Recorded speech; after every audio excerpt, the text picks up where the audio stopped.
En efecto, continuamos con esta entrevista a la fiscal general, jefa del Ministerio Público, Consuelo Porras. Doctora, antes de ir a la pausa y con la situación del audio, pues retomamos esta pregunta inicial, los motivos de la destitución de Juan Francisco Sandoval, que se hace mucha parte de la población guatemalteca y que vale la pena consultarle a usted.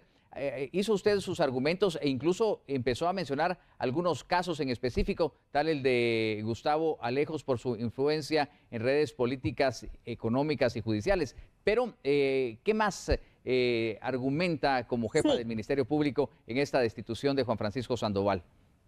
Muchas gracias. Aunado a lo ya manifestado, dentro de también los casos, se puede mencionar el caso de Asodefir, en el cual hay retrasos injustificados en su operativización, pretendiendo encubrir a ciertos sindicatos.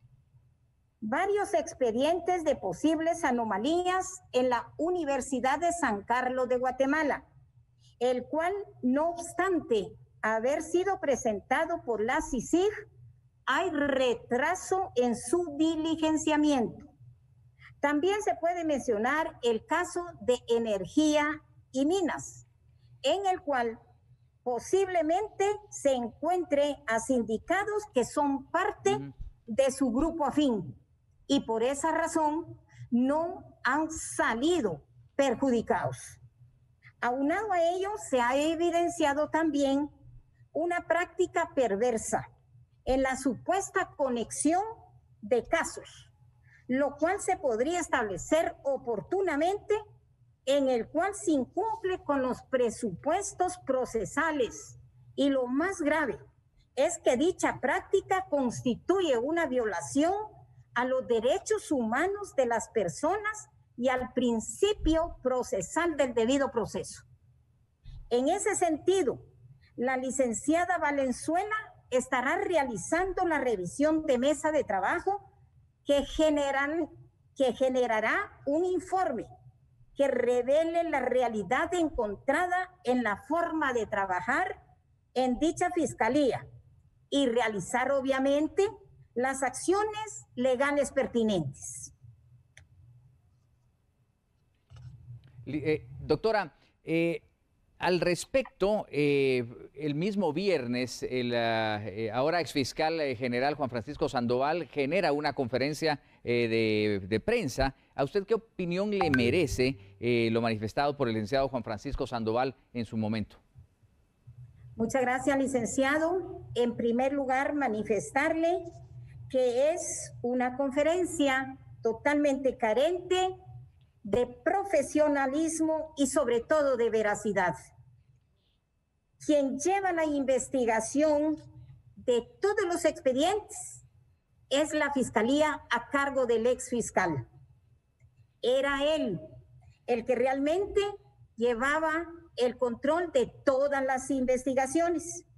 Me extraña de sobremanera que la persona que tuvo en su poder todos los expedientes ahora hable de manipulación, cuando era él quien hacía arreglos con sindicatos. Prueba de ello es el caso evidente del señor Alejos. Y como en este caso, en múltiples expedientes, en forma unilateral, hacía los arreglos y compromisos con los sindicatos, favoreciendo impunidad para los mismos a cambio de cumplir con una agenda ideológica perversa.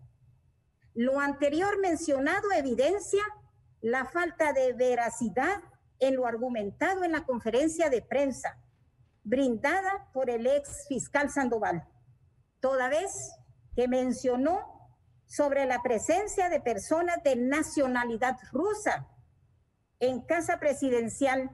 Sin embargo, debo de manifestarle que dicha información nunca se hizo de mi conocimiento, toda vez que me hacía siempre acompañar de asesores y demás personal del Ministerio Público, cada vez que yo tenía reuniones con el ex fiscal, precisamente para garantizar mi actuación, que siempre fue transparente, apegada a derecho, sin ninguna manifestación de ninguna naturaleza y menos manipulación de ningún expediente, por cuanto que jamás yo he tenido en mi poder los expedientes. Doctora, precisamente en estas declaraciones de Juan Francisco Sandoval, él menciona que se le había pedido que cualquier situación relativa al presidente de la República se tratara con mucha cordialidad y que en todo caso se le consultara a usted antes de ser tratado. ¿Es cierto esto? Totalmente falso. Yo jamás le pedí al exfiscal situación como la que manifestó. Reitero que tengo testigos presenciales, porque siempre me hice acompañar de los señores asesores del despacho y otros compañeros de trabajo, a efecto de dejar siempre información como agenda, ayuda de memoria, para que en un momento dado no tuviera la oportunidad de hacer mención de estas falsedades que él comentó. Y en ese sentido, se habló del exministro José Luis Benito y el caso de los 122 millones vinculados a su gestión. Y decía que si usted se enteraba de esto, pues se corría el riesgo de no realizar los allanamientos. ¿Qué opinión le merece esta declaración? Debo de manifestarle que en una de las reuniones que periódicamente nosotros llevábamos con él, él informó que a través de una llamada o un mensaje que le habían puesto a su aparato telefónico, era como él se había enterado. E inmediatamente se le dio la instrucción de que se operativizara el caso. Inmediatamente. Así que, como usted denota, todo lo manifestado por el señor Sandoval no tiene ni siquiera un mínimo de credibilidad. Por el contrario, todo realmente es falso y por eso públicamente lo estoy mencionando. Doctora, vamos a hacer una pausa comercial, la que nos corresponde en este momento, pero hay otros temas importantes que se abordaron en esa conferencia de prensa y también en torno a su decisión como jefa del Ministerio Público, pero eso lo abordaremos cuando volvamos de estos anuncios.